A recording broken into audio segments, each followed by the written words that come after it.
Welcome to Some Things Considered, the podcast where we are obsessed with story.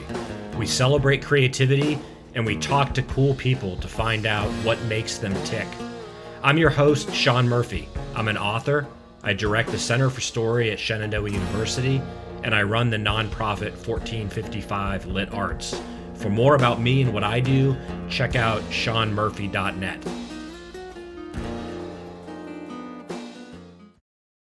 Hey, everybody, welcome back to Some Things Considered. This is the podcast where we are obsessed with story, we celebrate creativity, and we're always on the lookout for interesting people to talk to them and find out what makes them tick.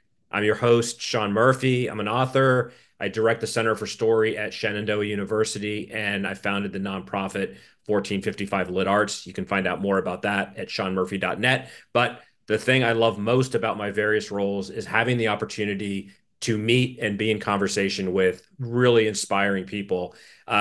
Today's guest not only is no exception, this is a rare instance of where stuff that's happening on the proverbial news page is bleeding into real life. So this could not be more of a contemporary and urgent issue. Let me introduce Austin, and then we'll jump right in. Austin is the author of two collections of poetry, Flyover Country from 2018 and Almanac from 2013, both published by Princeton University Press. He's been awarded a Wallace Stegner Fellowship, a grant from the National Endowment of the Arts, and the Amy Lowell Poetry Traveling Scholarship. He's a Jones Lecturer at Stanford University, and I believe lives in Shapeville, Illinois, which we can talk about. Well, I used to. Okay, so he is fully okay. We'll get to that then, because of more immediate note, Austin was featured in a recent article that I read in the Chronicle of Higher Education that I found equal parts illuminating and infuriating, and I'm eager to discuss it with him. So, Austin, thank you so much. Welcome, and thanks for being with me today. Thank you so much, Sean. It's an honor to be here and to talk with you. Well, let's get down to business. And I think we agree we're going to assume that most people are not aware of what's going on, so it'll help to set the tone, and then we can get into the nitty gritty. But I'll introduce and then turn the mic over and just say what we're about to talk about. I first saw some rumblings late summer on social media about what was going on at Stanford. It blew up a little bit with a lot of interesting conversation, a lot of kind of online solidarity. But much of the commentary I was reading tracked with what I've witnessed over decades now about certain trends in academia, certain trends that mirror, in my humble opinion, the worst aspects of how we've turned colleges into businesses. And we're mirroring the worst aspects of corporate culture, which I have more than a little experience in. So I occupy a unique, I think, or unique's the wrong word, but I occupy a space where I feel like I know and have talked to and been amongst academics and creatives, but I've also been in the corporate world. So I can say with some authority, a lot of what I'm seeing happen on colleges across the country is like a mirror image of every bad lesson we're learning from the corporate world that's blowing up in 2024. But that being said, Austin, why don't you tell us about the article and what's going on? And we would definitely want to hear from you on the front lines, what's unfolding. Okay, thank you, Sean. That was a really excellent introduction. Um, I see the same connections, the same trends myself, though I've never fortunately spent any time in the corporate world. Um, I do work for a university that has a $38 billion endowment, and was described to me by a lawyer I was speaking with as a multinational corporation. So Sure. it's interesting that this story is happening at Stanford in particular, but I think it's certainly something we're seeing across academia. You mentioned me being a Wallace Stegner Fellow, so maybe that's a good way to just orient our viewers about what the lectureship that I hold and was fired from is. So I arrived at Stanford as a Wallace Stegner Fellow in fiction in 2012. The Stegner Fellowship is a very prestigious fellowship. Many have heard of it. It was started by Wallace Stegner, the novelist, in the 1950s. So basically, what it was a 2-year fellowship to work on my fiction. And in the second year, I applied for a Jones Lectureship in Creative Writing. and I've held that position for the past decade. There are some lecturers who have been at Stanford longer, some who've been at Stanford for fewer years than I, but regardless, on August 21st, in a Zoom call, a 1 hour Zoom call, speaking of kind of corporate boardroom type vibes in academia, all 23 of us creative writing lecturers were fired. Future fired, if you want to be specific, because I'm teaching this year and next, and then I'm fired in the spring of 2026. People who've been at Stanford longer are being fired after this school year. So basically, they're firing us in two waves of about a dozen each. And so that sort of brings us to where we are now. And the Chronicle of Higher Ed article um, basically summarized the amazing student centered movement that has pushed back against this. I'm not the leader of it at all. I am just trying to cultivate the really powerful energy that the students feel towards this issue and just kind of try to bring this issue to the public, which I've done via Instagram and now via your podcast. So, Well, so thank you for that. And we can definitely go a little bit deeper, but again, in the interest of brevity, first of all, I'll make sure that we embed the article in the okay. write-up so people can read that and they should read it and share it. But really, correct me if I'm wrong on any details, but like long story short, it has actually been described as this is not a financial issue, which No. immediately removes Yes. 98% of the typical boilerplate. The Yes. students are generally outraged, not just disappointed. Um, Generally outraged. the professors, the stakeholders are all united in their disbelief, and there's been precious little clarity or certainly compelling. Having watched it from the outside looking in, I've yet to read a single justification that doesn't sound like a weaselly corporate, things like out of Catch 22, right? Or Orwell, where we're hearing things or reading things like, this is not a cutback, far from it. This is an opportunity to invest more in our students. Reinvigoration, values, all this bullshit. I'm sorry if I can swear on the You podcast. can cuss for sure. Just all this bullshit that like as soon as you hear it, you're like, yeah, this isn't real. But so I'm sorry to interrupt you, but yes, exactly. Yep. No, in fact, I want to stay out of the way as much as possible. People when they read the article, they can see the picture and read about it. But you started carrying a poster on campus. I think that also will help crystallize not only what's going on, but how you're trying to bring awareness to this.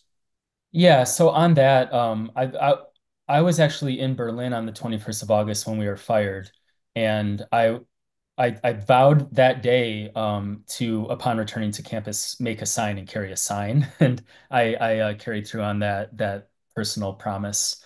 And it's been an amazingly smart decision ultimately because this is how a lot of students have learned about this issue is seeing me walking with my sign. I never wanted to be the sign guy, by the way. You know, the sign guy who you see coming towards you and you're like, oh no, what Yeah. does he want me to do or not do?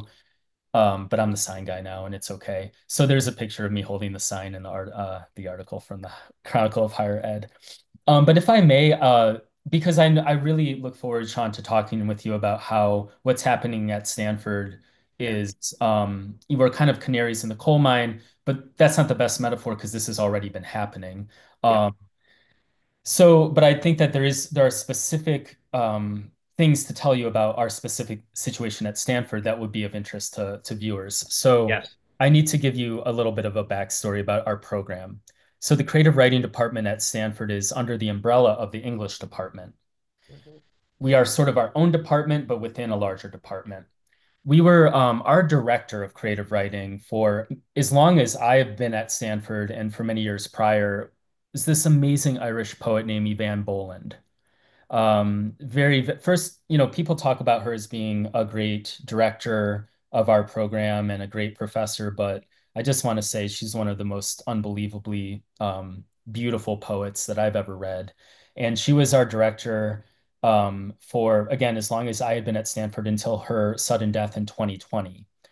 She passed away in Ireland, and she had been basically, you know, she basically guided us all along my entire Stanford journey from Stegner Fellow to Jones Lecturer. Her death left a huge vacuum, a huge void that needed to be filled.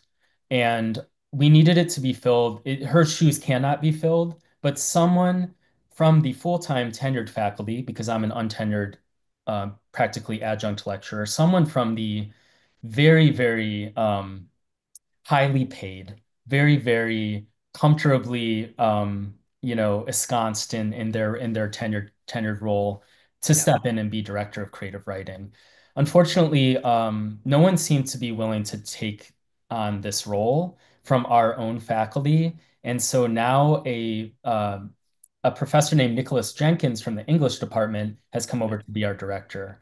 He to me seems almost actively antagonistic toward, well, clearly he fired us and therefore he is literally antagonistic towards us lecturers, but seems almost antagonistic towards the very department that he's director of, considering that this is something that has been blanketly judged by the students as a massive mistake. Yeah. And he does not seem to be listening to student feedback. And so from Ivan to what we have now is a very specific and particular situation that is, to me, nothing less than scandalous. And I'll stop there to allow a question, but Well, it makes me think of it. It's one of my favorite quotes, and I don't know who to accurately attribute it to, but I heard this when I was an undergrad many moons ago, and it was something along the lines of, "Why are the battles in English departments or the humanities departments so intense?" The answer, because the stakes are so small. And I think that gets at the general pettiness, the general backbiting, the general envy. But what we're talking about today, the stakes are not small. And again, for it's not for lack of reading or trying to understand. I have to admit, I'm just still flummoxed by the fact that it's not a financial decision, yes. and the fact that students are not receiving this well, nor are the employees. It just makes one wonder, and I know you can't answer this, but it just makes one wonder where is this coming from? And again, according to everything I've read, and you're being modest, all these teachers that are being impacted are beloved, accomplished, and love their jobs. So this isn't even a cleaning house of what we, again, typically, maybe whether it's government or academia, say we got to Right. get rid of some of the old fusty people that don't Yes. teach, that aren't in the classroom, that aren't connecting with the students. This is Yeah. this is the absolute opposite of all the things that Yeah. we might normally welcome as some Yeah. But authority. but Sean, if it were that situation, it would be the tenured faculty who should be getting fired because they hardly ever teach and they're very checked out and they don't know the students. The funny thing is, Yeah. I have my pen to take some notes because there's so much that I want to respond to. The Yeah.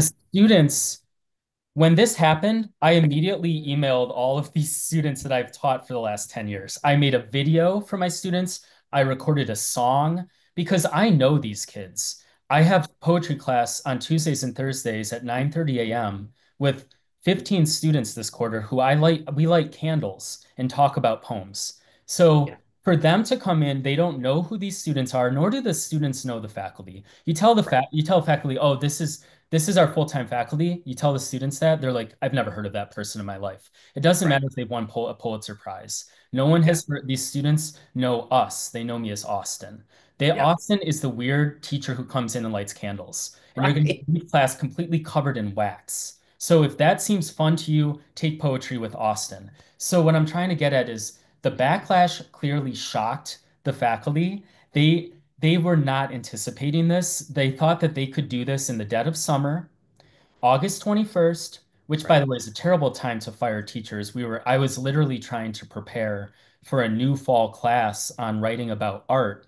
And then because I was fired on the 21st of August, I had to write to this is a program outside of the creative writing department at Stanford called Intro Sems. I had to write to the directors of the Intro Sem program and say, I apologize. My own faculty colleagues just fired me on Zoom, so I can't teach this new class on writing about art this fall. I had already had 10 enrolled students who then I had to write to individually and say, I am so sorry. But, and I didn't miss the opportunity of saying, my creative writing faculty colleagues just fired me, and I don't have the bandwidth to responsibly create this new course. Yeah. I will be teaching it in the winter. So This all fell upon us, the 23 lecturers who actually teach. We teach 95% of the undergraduate classes at Stanford. This quarter, Jones lecturers who were fired are teaching 35 undergraduate classes. Tenured faculty, one class. Two of the four men who voted to fire us, because the vote was four tenured male faculty to one female faculty member who subsequently resigned and returned to Princeton.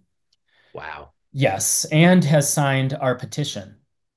So, where was I? Oh, two of the four faculty who voted to fire us are not even at Stanford right now. One is in Madrid teaching abroad. That must be nice. And the other one is on sabbatical. So there's no accountability. There's no way to get in touch with any of these people. I've not heard a single word of consolation from them saying this was a really difficult decision. We Right. wish you the best. Talk about, I mean, my dad works in the corporate world, and when I described what our own faculty is doing to us, he said, that's colder than anything I've ever seen in the corporate world. And these are teachers not only of the humanities, of Yeah. literature, of poetry. Yeah. All right. It has to be PR wise the biggest self own, but it also kind of underscores something that and I mean, of course we can and should lean into the political, but like I try not to take the easy pot shots at, Yeah. this is what our political discourse is like, but it reinforces what I think is a very dispiriting trend in America, which is, of course, it's those with the least stability and security that are Mhm. on the cutting block. It's Yeah. those that are most invested and most valuable that are devalued. And again, from what I read, one of the solutions that was floated is we're going to bring in a new crop of teachers. And again, Yeah. not speaking for you, I'm speaking entirely for myself. When I read shit like that, the first thing I think of is, and I think with quite a lot of evidence, oh, so we can bring in even lesser paid, newer Yeah. adjuncts that will put up with more and want Yes. these jobs so badly, they might even teach an extra class. So it's Oh, they literally will. the worst of both worlds for everyone involved. Exactly. There's so much to respond to there. I want to be clear that I want to give them, meaning the faculty. By the way, the dean, Dean Satz. Let's just really quickly, because okay, why did this all happen? Yeah. It didn't just come out of the blue. Okay. Evan Boland dies. Yep. We have a series of directors who were like Nick Jenkins, and then there would be a co-director who originally was a professor named Elizabeth Talent, who uh, retired last year. Then Nick was co-director with another professor named Van Jordan, and now Van is on sabbatical. So Nick is now our permanent director. Right. That's an important context. Hmm. Last fall, we, uh, I guess you could say, aggravated for a pay correction, not a pay raise, but a correction to our pathetic salary of basically $52,000 a year to live in the Bay Area, Right. which means that my rent still is about 70% of my income. So basically, we asked for a pay correction, and the deans, Dean Satz and Dean Saffron, humanities deans, looked at our salaries and said, and I quote, looks like you come in a little low. So you've been doing a job for a decade, and then you say to your boss, wait a second, I feel like I'm really broke all the time. And then they say, yeah, you do look like you're a little underpaid. So they give Right. us this pay correction, which they have never ceased to brag about as if they fought for it. Actually, we had to fight for this pay correction. They did not want to give it to us. Right. Within 10 months of the pay correction, we're fired. So that seems quite retaliatory. I just want to note that the pay correction was from $55,000 to $78,000. The Mhm. low income cutoff to live comfortably, not even comfortably, but low income in the Bay Area as a single person is $104,000 a year. So we are well under. And then this is important because their narrative is sort of like these people have been around too long. The Jones lectureships were originally intended to be 1 or 2 years. Right. Evan Boland basically said to herself, you know what?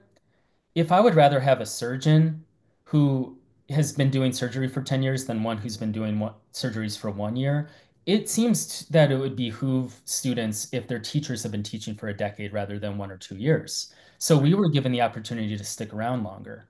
Yeah. So um, basically, I feel like the pay correction kind of stirred up a hornet's nest. Okay. And they said, wait a second, this lectureship seems to have bloated, have gotten out of control. These people are staying forever, and there's 23 of them. There used to be 10 of them. We have the largest minor on the Stanford campus, by the way, larger than computer science because so many STEM students are desperate to take our classes. So Right. Ivan recognized that this program is growing. What's the problem with that? Now, Right. after our pay correction, Dean Satz, who gave us the pay correction, said, with the pay correction, I would like to form a working group to see how to reinvigorate the creative writing program. We're like, wait a second, we are quite vigorous as is. You only have to reinvigorate something if it's fallen into stagnancy. So Right. she creates this committee called the working group, and the working group is going to figure out what's going on with creative writing. And we asked for representation on the working group. We were denied representation. The working group was composed of um, some faculty who could vote on what to do about us and some who couldn't. Mhm. But regardless, this working group worked in secret because we were not invited to join the table and apparently became very concerned about what is a legitimate concern, which is that because I was a Stegner Fellow who became a Jones Lecturer, Right. current Stegner Fellows would also like that opportunity. Right. However, because many of us teachers have been around longer and are not leaving because the academic job market has changed such that this is Yeah. probably going to be my final job. Mhm. The Stegner Fellows have not been allowed to apply for the lectureships more recently. So there's an issue of turnover.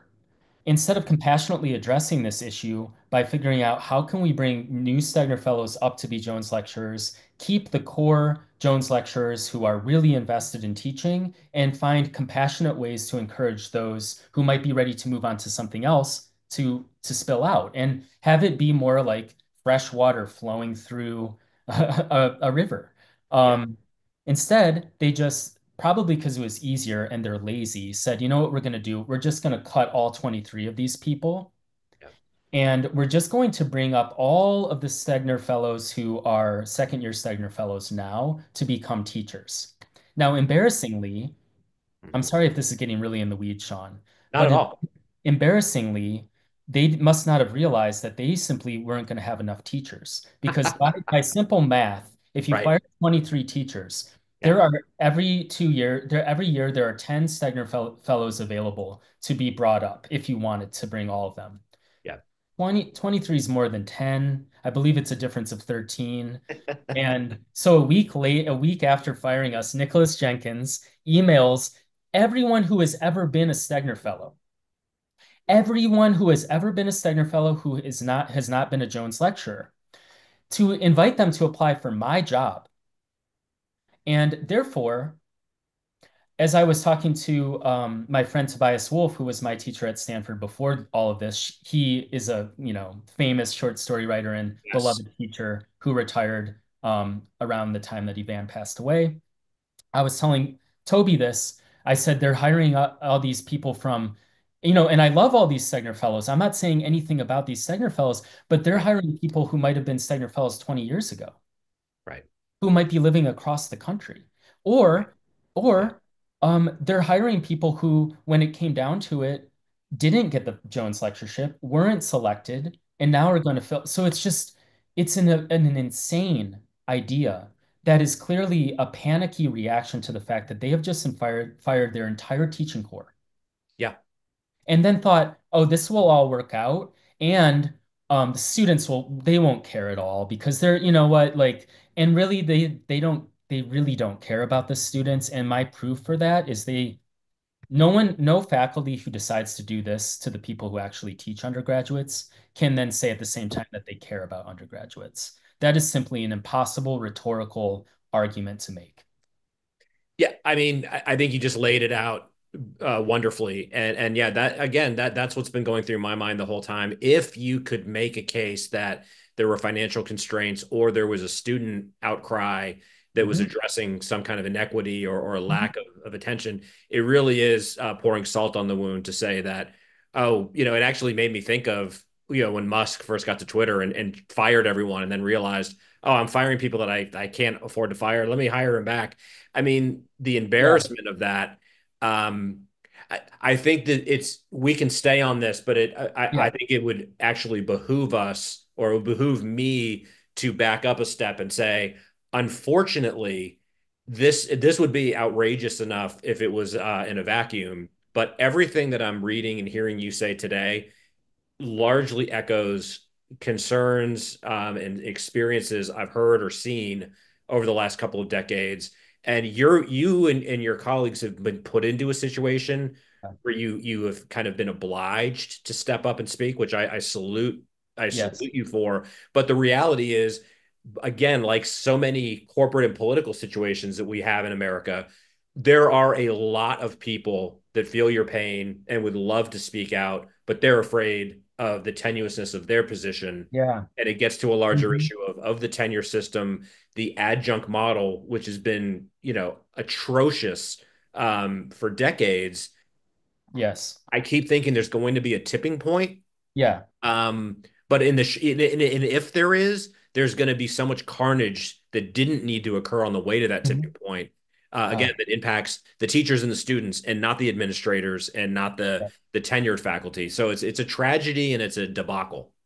Oh gosh, that was just beautifully put. And I this is something I recognized really from the jump is that there's this chasm opening between the tenured faculty and I'm not technically an adjunct, but our contracts, though I did get to teach for 10 years, were 1 year with the possibility of non-renewal. So we never really knew we had. So I've never been able to, obviously, I wouldn't be able to afford a house anyway in San Francisco, but like it Right. really, the tenuousness of our lives, like I never quite, I'm from the Midwest. I grew up on a dairy farm in the Midwest.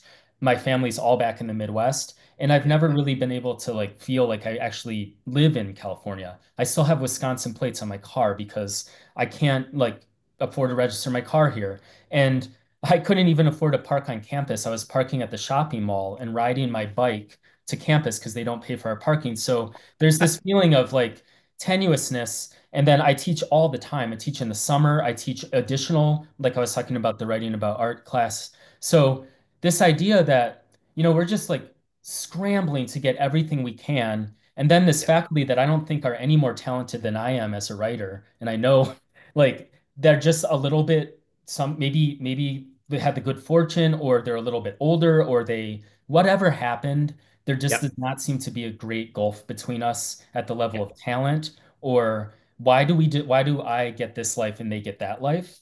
And it Yep. leads to this feeling of sort of there's this simmering at Stanford right now, there's a strike I think is going to happen today. The graduate students are striking. Like we are not being paid enough to live here. Right. And then you see the faculty and they don't do anything. And they spend time, it seems even not even in the state of California. They're just elsewhere and they're Right. never around. Yep. And this gulf that I wanted to get at with a hashtag that didn't take off because I'd never had Instagram before I got fired. I only got Instagram because I knew that the students were going to help us win. Yep. So I got Instagram. But I try to get this hashtag going adjunct, like at ADJUNK, because I really feel like I'm treated like junk. And it's a stupid pun, but it really kind of gets at this feeling Yep. that, we're just sort of being used. Yep. And in being used, we become great, devoted, dedicated teachers. And then we get kicked to the curb. And not even, they began the Zoom call by saying, we just want you to know how much we value all of your contribution. And I wrote a satirical poem about this called Values. It was all we terribly value everything that you've done, Right. and nothing we are about to tell you should take away from your. Just know that we are so deeply appreciative, regardless of what happened. And I'm thinking, well, what's about to happen? Right. Right. And then they basically said, yeah, you're gone. And within 15 minutes of the end of the meeting, had sent out a link for people to click on to set up a one-on-one meeting about their future at Stanford, what their future at Stanford. I was the only person who didn't take the meeting. I said, I do not assent to being fired. I do not assent to this. Yeah. And this goes to what you said earlier. There are people who are afraid to speak out because they're in really tenuous situations.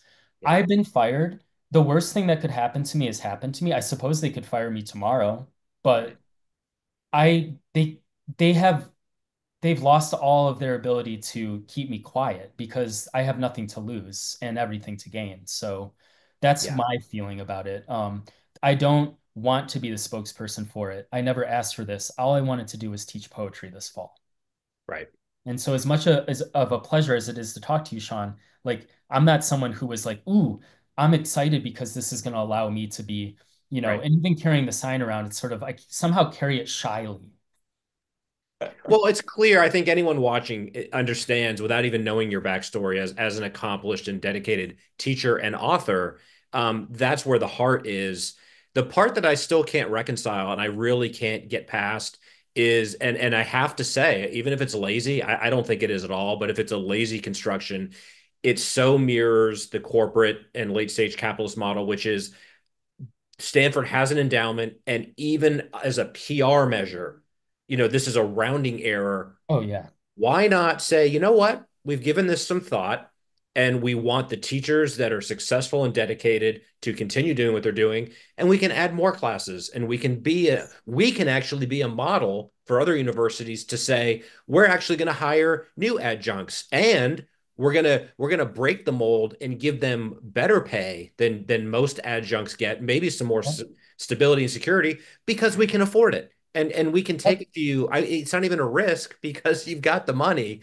Um, what's so impossible, and I really do think this is what kind of bedevils our political discourse, is the people that aren't totally tuned in to politics hear about government waste, hear about the corporate culture, hear about layoffs, and say, well, their hands were tied. And the reality is, we've created a culture that now has completely seeped into university life where the percentile does get more and everyone else is fighting for scraps, and it's set up a system where you appreciate those scraps because it could get even worse.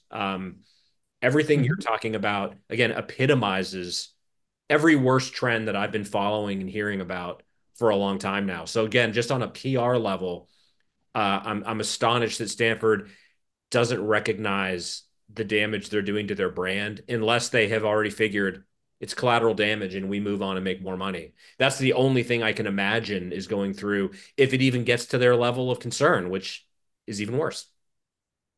Gosh, well, first off, I feel like I don't know that they didn't anticipate this outcry. They Okay. certainly did not. If you would have said, oh, one of the lecturers, Austin Smith, is going to be on a podcast in November, if you had told them that on August 21st, they would be, what? So I'm not sure that they were like, oh, we're gonna make more money anyway, therefore it's worth it. I think that they just were so checked out and so out of, and that's like the whole point, right? Is Yeah. that they just don't know what the hell they're doing.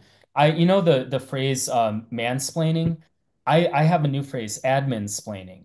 It's when these administrators they Yeah. teach teaching. They're like, oh, we're gonna have this workshop on teaching about teaching about teaching. It's like I grew up on a dairy farm. My dad has this great expression. If someone is just like spending their life doing bullshit, he's like, they don't have enough cows to milk.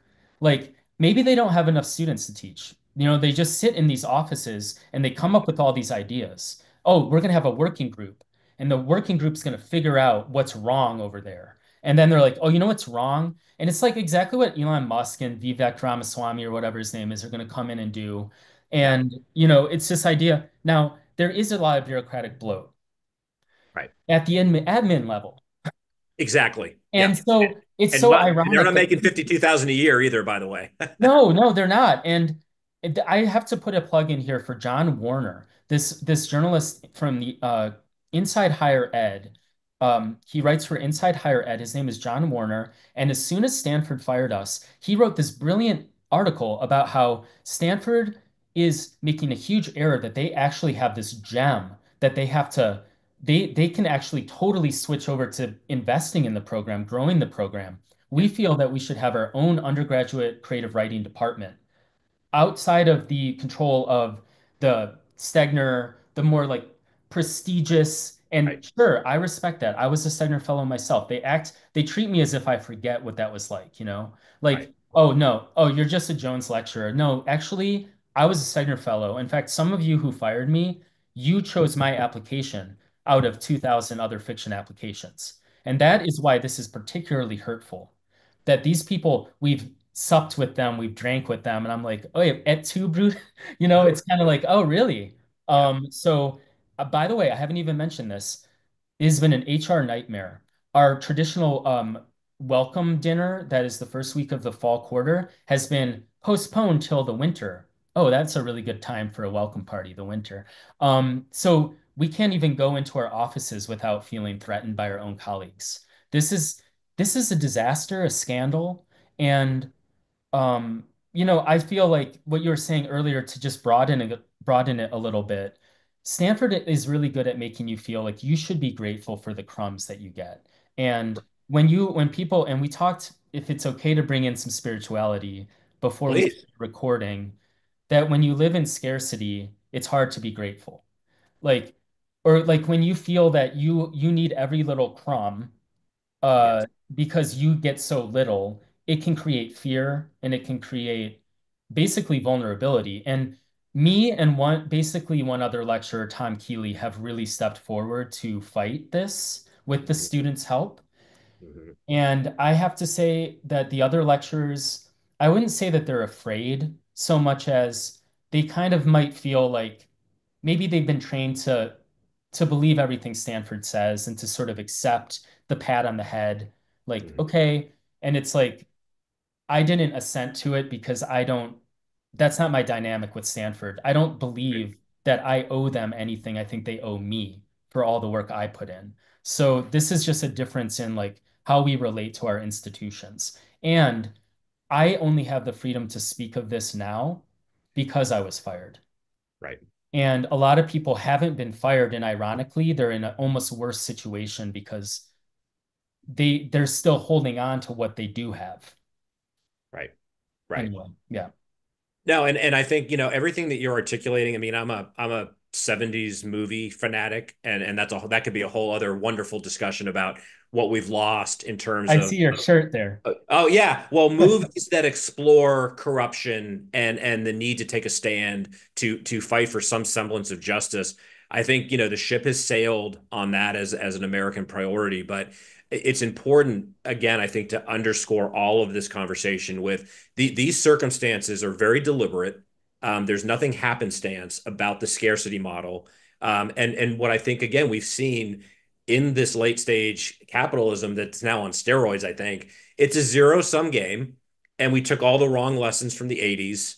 And for me, my kind of whipping horse is that this ultimately does get down to storytelling, and how Democrats and to a certain extent artists have been the worst advocates Yeah. because there hasn't been enough solidarity. The people that get in bring the ladder up behind them. I think that happens in academia. It definitely happens in the art world. Yeah. And of course, it happens in politics and business. But Yeah. I'm just at pains to say, even if it's a generalization, these circumstances, as we've shown with the Stanford having a lot of money at their disposal, these are not people being pushed into a corner and having to make really difficult choices. So it's even more disingenuous when they present it as, this has been excruciating for us, but this is what we have to do. They don't have to do anything. Yeah.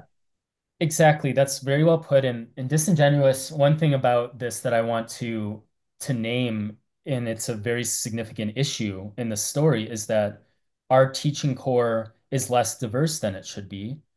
The Stegner Fellowship was not diverse enough a decade, 2 decades back. And the current cohort of Stegner Fellows is much more diverse, and we want a more diverse teaching core.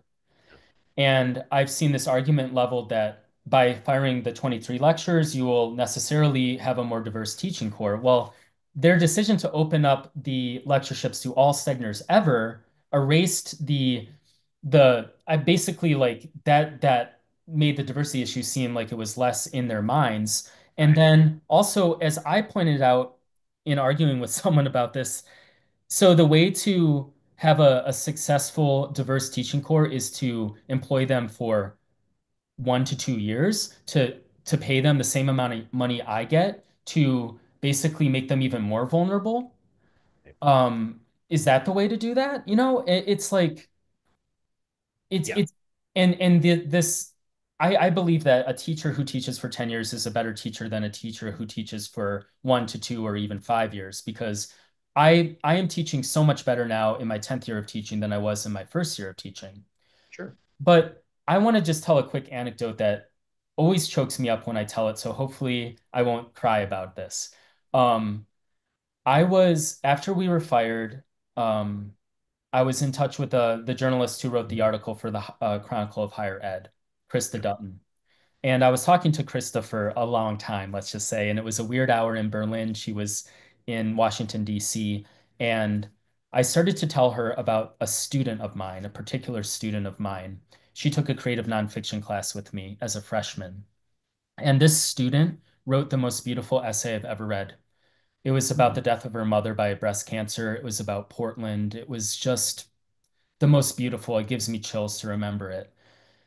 I walked up to the student after the class and I said, and I'm thinking about whether to use her name. I'll just use her first name, Annalie. I said, Annalie, this is the most beautiful piece of writing I've ever read. It makes me feel like I can't even write.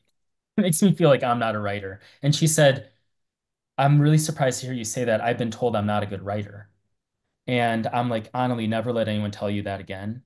And then that quarter ended, and maybe we had some correspondence about a letter of recommendation I wrote for her. But then the next time I actually saw her was outside of the library at Stanford, and I said, Annalie, how are you? And she goes, I'm a senior now.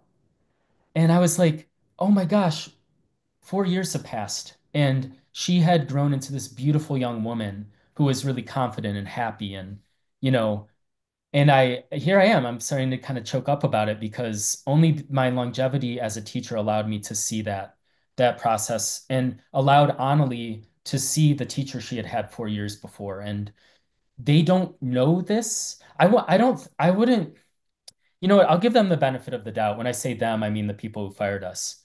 Right. If they knew this feeling I have towards Annalie and they still fired us, they would be truly, truly evil people. I think Yeah. that they just don't know because they're just too comfortable. And they think of teaching as an arduous thing, like, oh, can't wait for my sabbatical. I can get away from these pesky students who are always asking me questions. And it's like, if that's what you feel about teaching, maybe you shouldn't be a teacher actually at all. Like maybe I should be the tenure track teacher. Yeah. So this is the thing that's happened. Now we can't get rid of them, but they Right. can get rid of us. Yeah. So that is the power dynamic that we're all operating in, and Yeah. I don't care anymore because it is so, not to be melodramatic about it, but the famous speech in Berkeley in the 60s about throwing yourself into the machine, right? Yeah. And gnarling up the gears. I just feel like we're gonna have to get to a space like that. And when the grad students are on strike today, they're basically saying, yeah, no papers are being graded. Yep. And all of you people who make so much more money than we do are going to have to figure out what to do about the problem of us, Right. And then we get these emails from Stanford from the provost, Jenny Martinez. Oh, we offered the grad students a really, really strong offer that the union still is not accepting. And then to brag about how competitive their offer is, they just compare it to other Ivy League schools. They're like, we offer $10,000 more than the University of Chicago, Harvard, Princeton. It's like, I am from Illinois. I know what the cost of living is in Chicago versus the Bay Area. So Right. don't say to me that, oh, you're basically making just as much, if not more, and you should be grateful for the $10,000 more that you make. And then are we supposed to feel better about that? At least I'm making more than the poor grad student. And these people have this way of seeing the world. Yes. And I don't understand how their vision has become so distorted. Yeah. Or is it a chicken and egg thing? Are they the people that got this job because of the way they are, or did the job turn them this way? I don't know the answer to that, Sean. So, Yeah, well, first of all, again, thank you for that, Austin. Thank you for that story of your student. I'd like to read that essay if I could at some point. Mhm. I think the answer is increasingly clear, which is the system has been careening toward a crisis, an institutional crisis for quite a long time. And Mhm. unfortunately, I think it's a human thing where there needs to be enough pain before the voices are heard and attention is paid. I think what our conversation is getting at is finally some rocks are being lifted up and Mhm. some of this rot is being exposed. Yeah. Um, I don't have any skin in the game personally, so I don't know any of these administrators or professors, but I can assure you that the stories I'm hearing and what you're telling me are identical to stories I'm hearing on the East Coast that I've Yeah. followed and heard about from both tenure track and adjuncts. I've got adjuncts friends that live in the DC area that are underemployed, underpaid, and scrambling and have to work harder. And again, I think the j'accuse I would offer to Stanford and any colleges, this is hurting the students. So Yeah. never mind your moral obligation, never mind your ostensible responsibility as part of a progressive foundation, which is the university system. Never mind how that's been perverted. Don't you understand that maybe Yeah. that's why we're having the election results we're having? If Yes. we point to that, yes, we can blame right wing, radio. I'm the first to do that. But maybe Yeah. some of these students are looking at these situations and saying, the world is fucked up and Yeah. adults don't care. And the people that have security are not interested in sharing that, are not interested in making the world more equitable. So I think this flies in the face of so many things. I think the hypocrisy is what appalls me the most. Well, that's so beautifully put. And, just to, yeah, and thank you for thanking me for the talking about Annalie because it's to finish that story. I was telling Krista Dutton about Annalie and I started crying. I cried for like 10 minutes, and Sure. she's an amazing reporter because she just like let me cry on the phone. And then we continued talking. And I realized when I was crying, which I don't often cry, but I was like, wow, I really care about this. Like, this is Sure. about my students. It's not about me. Fuck me. I don't care. Like they've like made my life basically impossible by underpaying me all these years. My life would be a lot easier probably elsewhere. So like, I don't care about my life, my being fired. What I care about is that my students are being harmed by this. That's right. And that is really the shame in it. And when I said to myself in August, I will not let my firing ruin my fall quarter students' poetry class. I will not take up their time with my firing because they don't deserve that because they're paying for this and they deserve my poetry class to be as good as possible. And yet, of course, I walked in with my sign. And then over time, what has happened by candlelight, by the way, we sit by candlelight and share poems. Gradually, they keep saying things about our situation. And they see the university doesn't listen to them, treats them like customers, and the only power the university will bow before is alumni and parent and donor and student power because that's where the money is coming from. The money Right. that they pay out as a pittance to us who actually teach. So this is proof that they don't actually care about the education of their students. All they Right. care about is getting the money. So how else would Stanford be a $38 billion corporation? But the students, these beautiful, vulnerable students who, by the way, are entering a world that is just like AI, okay? One of the deans during the firing said, "What with the advent of AI, dot, dot, dot." As if like, oh, the world is going to somehow be less like aren't isn't that a reason to invest in the humanities more? Like, are we saying that we're going to starve the humanities of the little that we give it because AI is going to take over anyway? I mean, and this is a dean of the humanities saying this. Yeah. So, and just to finish that thought, my students, they recognize that what's being done to me is either being done to them currently or is very soon to be. And when I flew back from Berlin to San Francisco, my Lyft driver from SFO back to my apartment I was talking to him. He's like, "What do you do?" I was like, "I'm a teacher, but funnily enough, I was just fired." He's like, and I was telling him about how little I get paid and how much the faculty make. And he was like, yeah, driving for Lyft is exactly like that. Like we make barely anything. I drive all day. I drive up here from and we have totally different jobs. I would never want his job. He would never want my job. And yet we were still, and I don't, I feel like such a, I can hear the cliches of like the 1% and all this, but it really, it's you said something earlier about liberals and artists in the election. By the way, I was not at all surprised that Trump won because I'm from the Midwest, aka flyover country. That's the whole problem is this kind of disdainful, oh, whatever's happening there doesn't really matter. We're just flying over the middle of the country, and that's where you get Trump from. Yeah. But I think that there's a feeling of I don't want to speak out. I don't want to say anything. I'm afraid to speak up. I'm afraid to disagree with someone who might have my same political beliefs. Right. And I just decided this time round, I'm not going to shut up about it Yeah. anymore. And I'm really glad that I've been able, and my colleague and friend Tom Keeley and the students have been able to have our voices heard enough for you at least to have heard of us. Even Yeah. if the administration, I do want to give them credit. There have been discussions, there have been some meetings. I have an alternative plan which I've proposed, an alternative plan to how to deal with all of this, and it is being seriously considered. Okay. But it's taken months literally to. Right. It's like swimming upstream to reach the people that need reaching. Right. Well, the only the only alternative as it relates to politics and this situation and all of our lives is to resist, to not accept, to agitate peacefully, tell better stories. A couple of just quick things I wanted to say. First of all, you had said very humbly, and very touchingly, like you don't really care about your situation, you care about the students. Well, two things. One, I care about your situation.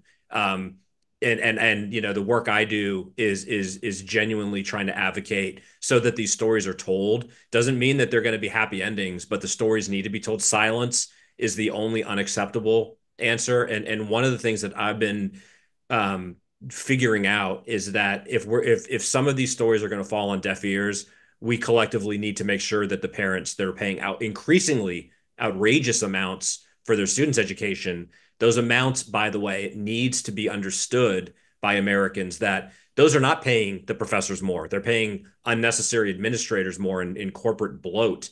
Right. But if the parents start hearing stories that you're telling, I think that that will help move some numbers and move some hearts and minds. But I also was going to say, and I'd be remiss if I didn't say this, all of us that have written and care about creativity have at least one, and many of us have many more than one professor or teacher that was absolutely essential, giving us encouragement or guidance at a very critical Yeah. moment. I have a handful going back to literally grade school, but through Yeah. college and beyond, having mentors that stepped up and told me I was worth something or encouraged me. And I think as a society, we're just killing ourselves to not nurture and appreciate and encourage people like yourself that are making real differences, in the next beautiful generations that are going to be leading us one day. Beautiful, beautifully put, beautifully put. And I feel like just as I became a writer from being a reader, I become a teacher because I had just the most amazing teachers and also really terrible teachers. Yeah, And therefore I learned, totally. I even challenged one of these terrible teachers to a duel once. He didn't accept. But anyway, so I just wanted to say one thing to clarify that it does matter to me, my job, of course, because Right. now just I didn't want to come off as, oh, I don't care about, but I know that Not at you all. didn't take it that way. No, no, Um, no.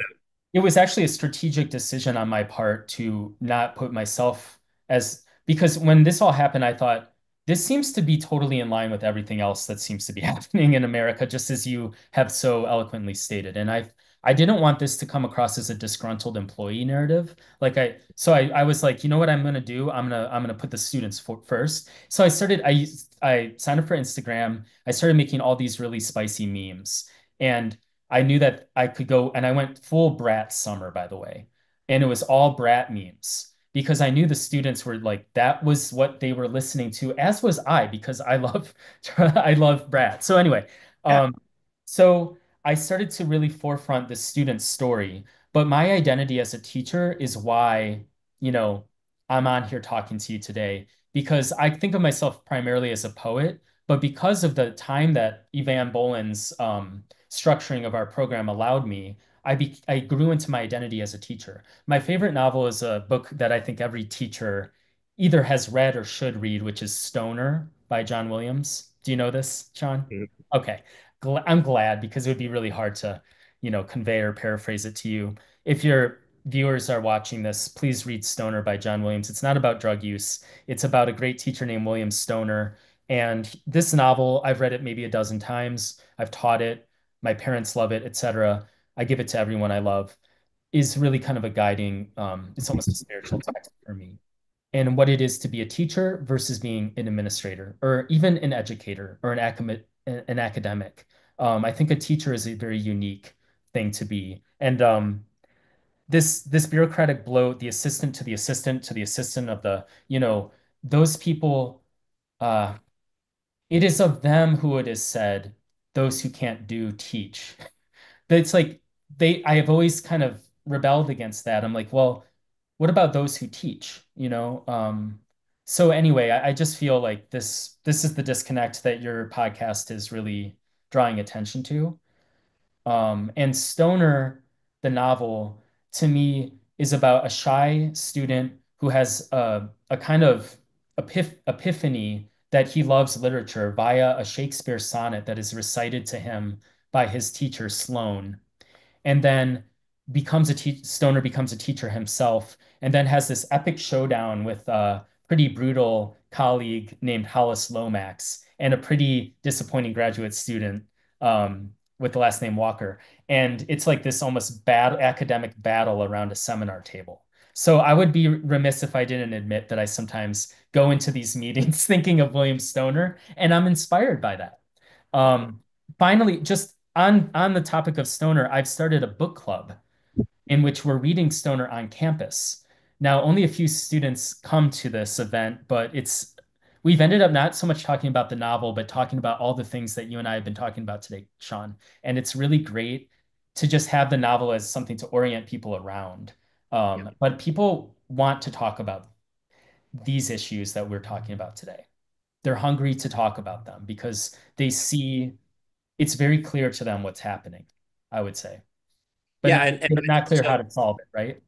Yeah, Yeah. absolutely. And I would say, my time in the classroom, my time, as an advocate, my time as an artist, this is why we need to expose younger minds to the great art for any number of reasons. But they see that it's always been thus. So whether we're talking about Yeah. Serpico or Yeah. Stoner or Exactly. any number Wall Street, these movies and books and touchstones that show that greed and privilege and lack of humanity really underscore many of the problems that we inflict on ourselves. But the one way to tell a better story is to keep telling stories. That's not enough. It's never been enough, but that's certainly my conviction and why I do the work I do and why I was so eager to make sure we had a conversation to use this platform to at least raise some awareness and hopefully get some people motivated and inspired to do more than just read and actually respond. It's beautifully put. And thank you for drawing out, things that I have. It's been a lot. It's been a big story in just a short time. And you really helped me to, I think, catch people up on what's happened and how it connects to, I really, really wanted this to be a bigger story, and it's become one. And that's regardless of really what happens. I feel in a way like we win regardless, just because we've brought this to so many people. So I agree completely, and I'll say, I had a feeling as usual, one never wants to over prepare, but I had so many questions I wanted to talk to you about, teaching your work. So consider this a very genuine open offer. I think it would be horrific if we didn't revisit this conversation in a few months, see where we're at, um, and if things are better, we can easily pivot into some more creative yeah. craft talk, which I know you and I could both geek out on and enjoy. Yes. I think it is important that we put the focus on this developing situation, and I guess I retain some confidence that once a story is told and once a connection is made, it does get bigger. So let's Yes. let's move forward with some more courage and know that my community is definitely going to be inspired and informed. So, here's to it, and let's keep pushing against that big boulder. Oh, thank you, Sean. Yeah, and I'd be very, very glad to talk in the future. And just a shameless, not even a shameless plug, but just to say for viewers who want to learn more about what's happening to stay updated, we have a website called Save Stanford Creative Writing. Com, and you're going to find all kinds of media, including we'll put up this if that's okay. Yeah, and you can get access to my friend Tom Keeley's Medium site, where he's been doing some amazing writing about this. The articles by John Warner I mentioned, the Chronicle of Higher Ed. There's a petition that you can sign. I started a Substack to feature student letters. The students were sending letters into the black hole of the dean's office. And so we started a Substack project to literally bring those letters to light. And you can subscribe to that Substack. So the best place to find all of this information is the website I mentioned, savestanfordcreativewriting.com. Perfect. And I'll make sure our post conversation promotion has all those links embedded. We'll make it super easy. And those of you listening, thank you for checking it out. And yeah, please do get involved, help spread the word, do your part. I always close the podcast by saying we're here because we love story. We do celebrate creativity. But if we aren't going to change the world, no one's going to do it for us. No one is coming to save us. Buy a book, spread the word, feel like you can make a difference because you can. Be active. Do not accept silence, and fight the good fight. Austin, I really appreciate you being here. And again, I mean, I know offline we're going to connect, and you have me firmly in your corner. But let's keep each other apprised, and let's here's already looking forward to our next conversation on Some Things Considered, where we see what progress has been made and what else we can do and who else we can get involved. Thank you so much, Sean. It's an honor and a pleasure. All right, we'll talk to you soon. Be well, my friend. Thank you so much. Bye.